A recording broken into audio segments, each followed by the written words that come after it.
Hello everyone, this is Anish Verma and you're listening to the Empower Your Mind for Success podcast.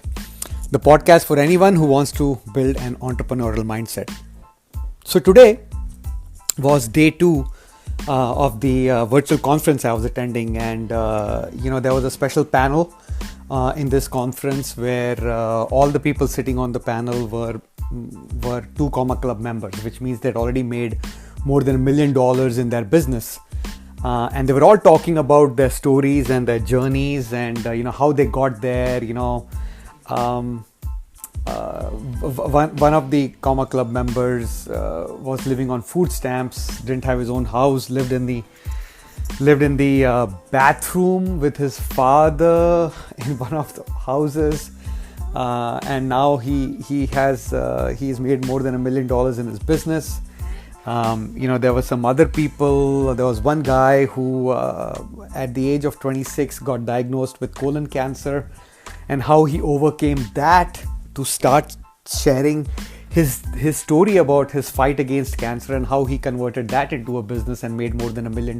And there were several such stories, and everybody had a very different story. Not everything was from the rag to riches kind of a story, but everybody had their flavor to it. And one thing everybody mentioned, right? I mean, everybody mentioned that the money aspect of the business was important, but that was not the only reason how they got to $1 million, right? They got to $1 million because they were providing value to others that people received and were willing to pay for that value.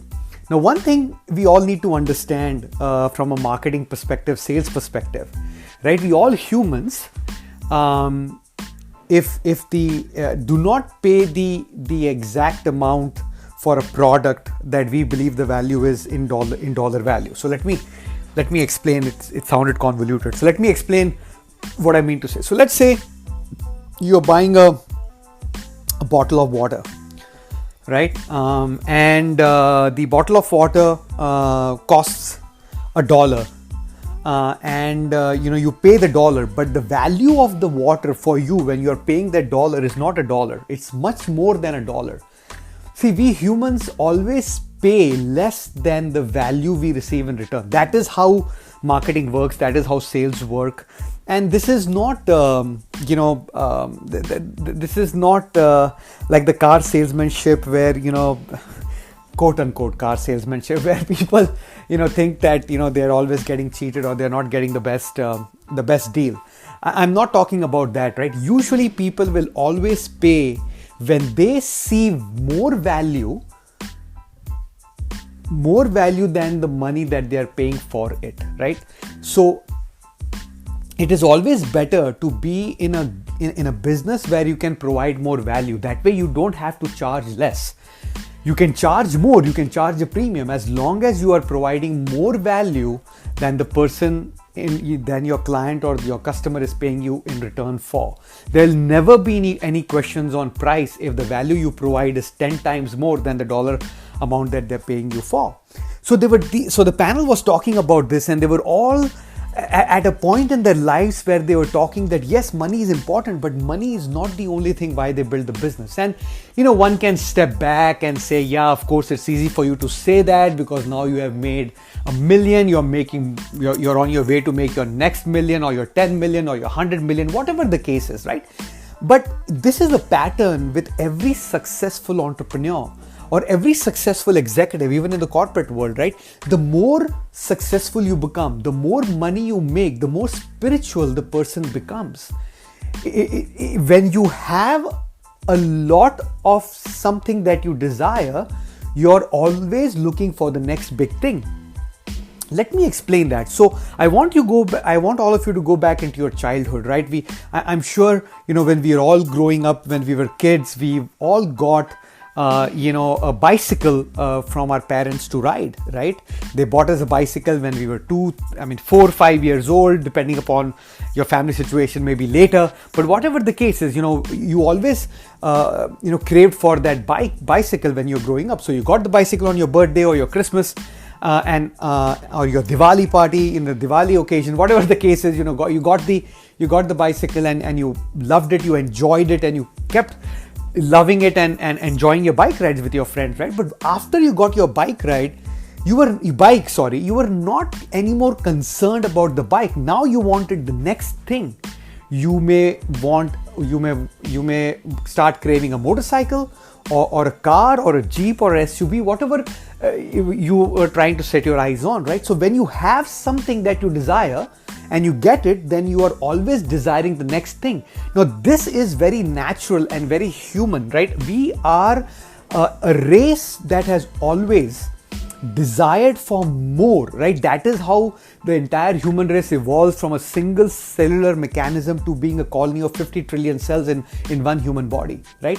That is how we evolved as a human race. So it is very natural for the human race to desire more once they have achieved what they were desiring earlier. So it's like, moving from one peak to the other peak to the other peak. So going back to the panel, when you have made your money, you're then going to desire the next thing, and the next thing usually is spirituality. Now, when I say spirituality, I don't have any religious connotation to it. When I mean spirituality, you mean you are feeding your soul by helping others achieve what you have achieved. And even if you don't get much in return, that's fine. Of course, they are not going to give it to you for free, because anything given for free loses its value tremendously. Actually, the value of any item, product, service goes up the more money you charge for it, provided you provide 10 times more value for that money. Okay, so all these panel members, millionaires, were talking about the value they are trying to provide. They're trying to impact lives. Tony Robbins talks a lot about this, that success without fulfillment is not success at all. So for me, if I step back and I'm trying to connect the dots, and I'm thinking, if every entrepreneur ends up at that peak of thinking about spirituality and providing more value and not thinking about money anymore, then we all get there, right? We all will get there once we achieve our $1 million a year kind of a business, right? Or more or less, whatever our number is in our mind. So if that is the case, then why not we keep that in mind now while we are building our business? I'm not saying lose focus and not make the money that you need right now and feed your family, but what I'm saying is you need to have that in the back of your mind. And if they believe that providing value is the only way to move forward, then why are we not thinking about providing value? And the market that you're serving will tell you if you're providing enough value or not. I mean, I can't answer that question. Your mentor won't be able to answer that question. They will all be able to provide only guide rails or guidance. You will have to decide based on what the market is telling you, whether what you're providing for the dollar value is of enough value or not. And then accordingly you make a decision. But what I was thinking more about when I was listening to their stories is about the journeys that they took, right? And they spend a lot of time on explaining their journey than spending maybe not more than 30 seconds on, they became 2 Comma Club members, they got the plaque and they're all happy about it. But that was not the majority of the story, right? The story was the journey. And it made me reflect back and think about my journey of how I got to where I am today, right? In the late 90s, when I was growing up through my engineering, I always wanted to go abroad, and US was my choice of destination because I knew if I want to come to US, education is the easiest way for me to come here. I also grew up in a family where education was always given more importance than anything else. It was always held at a premium level value, and that was your ticket to freedom, right? Education was your escape from your current situation to wherever you wanted to go. So obviously with that same mindset, growing up in that culture, growing up in that environment, for me education was my ticket to the US, to my dream. So I remember, I had already received the admission from a very prestigious school here for my MBA. I actually went to Michigan State University, and I got my admission, everything was put in place, and the tickets were bought, financials were put in place, and I'll talk about the entire financial story of how my father helped me. That's another tremendous story. I can't cover that today, but I want to cover the journey that I took from my home to the Mumbai airport. So I lived in Pune in India, which is about 4.5-5 hours south of Mumbai. And in those days, and I'm talking about 1999, mid 1999, right? It was cheaper and faster to get to the airport, Mumbai airport, the Mumbai International Airport from Pune by road. By air it would have taken you longer and it would have cost you more, right? So just because you have to drive to the airport, then you have to get to the airport. It takes you time to check in, clear. Board the flights can be delayed, all that stuff happens, okay? But so it was faster to get there on road, so that is what we did. Now, usually the flights from India to the US are during midnight time frame, so it's at midnight or half 30 minutes past midnight or an hour past midnight. So my flight also was I think 30 minutes past midnight, and I was supposed to fly from Mumbai to Amsterdam and from Amsterdam to Detroit.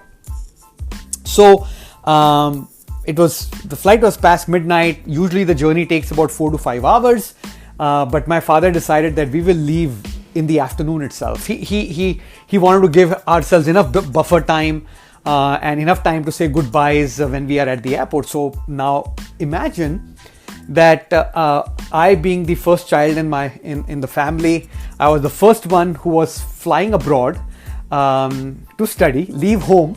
I'd never left home till then. Even when I was engineering, I was a day student, day scholar as they call it.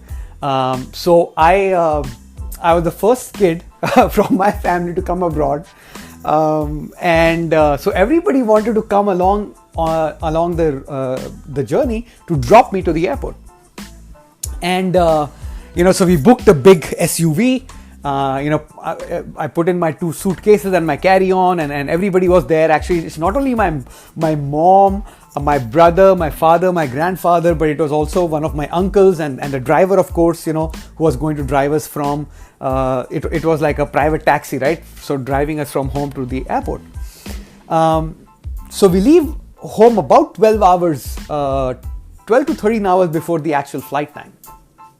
And I remember that day very clearly because, of course, I was coming to the US. But in addition to that, it rained very, very heavily that day. And by the way, just to help you visualize the road trip, right? The road trip from Pune to Mumbai goes through a mountainous region. Okay, so when so the roads are not very broad. The roads are narrow, and in some cases they are one way, and they are very windy roads along the mountain slope. Okay, and when it rains, it's not easy. The viewability of the road is not very clear, and not everybody follows traffic rules in India. At least not in those days. It hasn't changed much. But if any of my listeners have ever been to India, you would know what I'm talking about. It's a bit chaotic, but there's a lot of method to the madness out there. But anyway, so it was raining very, very heavily, and my driver and my uncle, who came along with us, had traveled that road a lot, and he knew a lot of the other bypasses and other things. So he was telling the driver, okay, if you can't go this way, you go this way. Because it rained so heavily that day, most of the bypasses were either blocked or the traffic was very heavy, and it was taking much longer for us to cross the main milestones on the road to get to the airport.